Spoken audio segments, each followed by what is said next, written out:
మాట్లాడండి. నేనేమంటున్నా, ఒకవేళ ఒకవేళ మీరు గాని ఈ యొక్క రైతుల యొక్క నిజమైన కష్టాలు మీరు చూసి ఆ 5 రోజులు 6 రోజులు పత్తి మిల్లు దగ్గర ట్రాక్టర్లు పెట్టుకొని చిన్న చిన్న వ్యాన్లు పెట్టుకొని ఎడ్ల బండి మీద పత్తి పంట తీసుకొచ్చి ఆ రైతుల దగ్గరికి పోయి ఒక్కసారి మాట్లాడారన్నా. నేను ఒక వీడియో పంపిస్తాను, నేను మాట్లాడింది వీడియో పంపిస్తే ఒక్కసారి చూడండి, వాళ్ళ కష్టాలు వినండి అంటున్నా. మీరు విజయ సభలు చేసుకోండి, నగరం మొత్తం మీరు పోస్టర్లు వేసుకోండి, టీవీలలో యాడ్లు వేసుకోండి, పేపర్లలో యాడ్లు వేసుకోండి, కాదనట్లే, మేమేం అభ్యంతరం చెప్పట్లే, వేసుకోండి. కానీ ప్రజల యొక్క కష్టాలు కూడా చూడండి, రైతుల యొక్క కష్టాలు కూడా చూడండి. అట్ ది సేమ్ టైం అక్కడ కూడా కొంచెం ఫోకస్ చేయండి, దాంట్లో కూడా ఏమైనా పరిష్కారం చేయండి, కేంద్రంతో మాట్లాడండి, మా యొక్క కేంద్ర మంత్రి యొక్క సహాయం తీసుకోండి, అక్కడ మాట్లాడి తేమ శాతం ఏమైనా పెంచడానికి ప్రయత్నం చేయండి. మద్దతు ధర ఎట్లాగా ఉంది, బహిరంగ మార్కెట్ లో మద్దతు ధర లేదు, ఇంకా తక్కువకు వస్తుంది. వాళ్ళు రైతులు నాకు ఫోన్ చేసి మాట్లాడితే నేను పోయి ఒక 8 మిల్లులు విజిట్ చేసిన. మా ఊరు మాగనూరు మండలము మక్తల్ నియోజకవర్గంలో హైవే పైన ధర్నా చేసి రైతులు ధర్నా చేసిరు.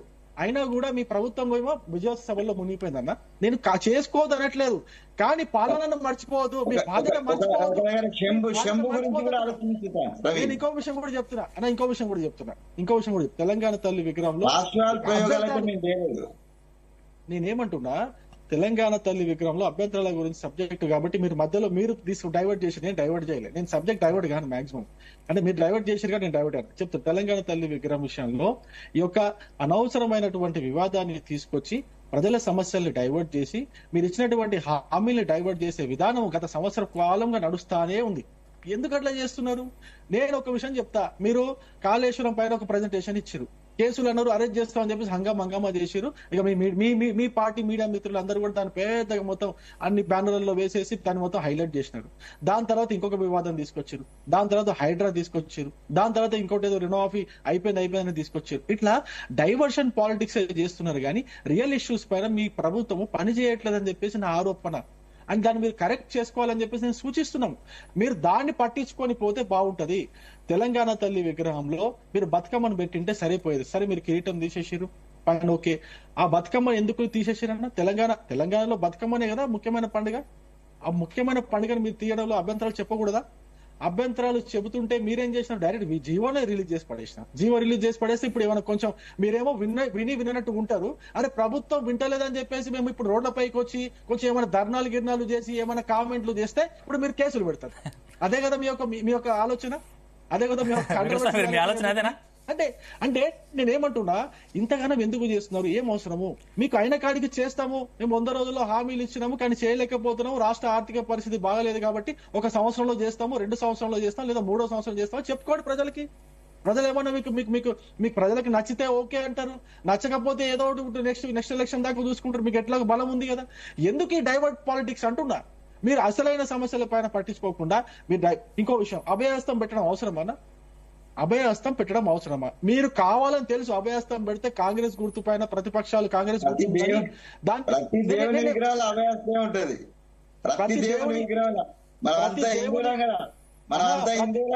నేను చెప్తా మంచి మాట, రైట్. కానీ మీరేమంటున్నారు? జై శ్రీకృష్ణ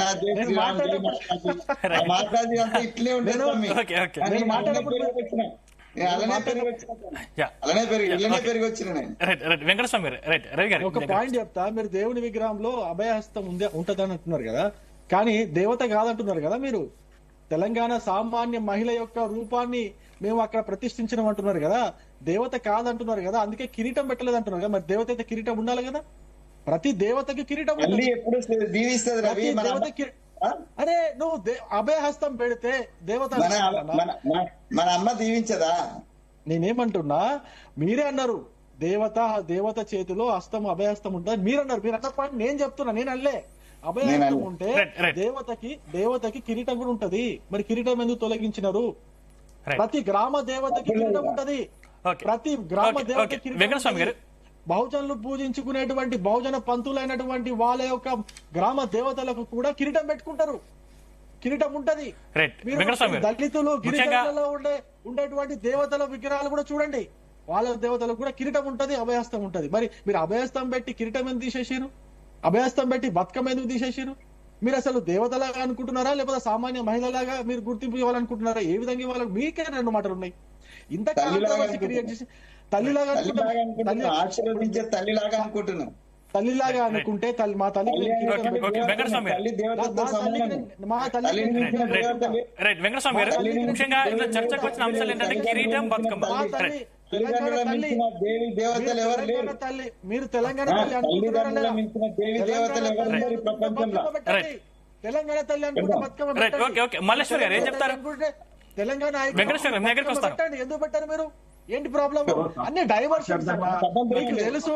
ఓకే, మీరు ఓకే. డైవర్ట్ మల్లేశ్వర్ గారు. చేయడంలో సిద్ధహస్తులు అని చెప్పేసి మీకు తెలుసు. మీరు దాన్ని ఇంకా అవును, మేము ఎక్కడ కూడా రవి గారు ఒక నిమిషం, రవి గారు. ప్రజల సమస్యల పైన ఫోకస్ చేయండి.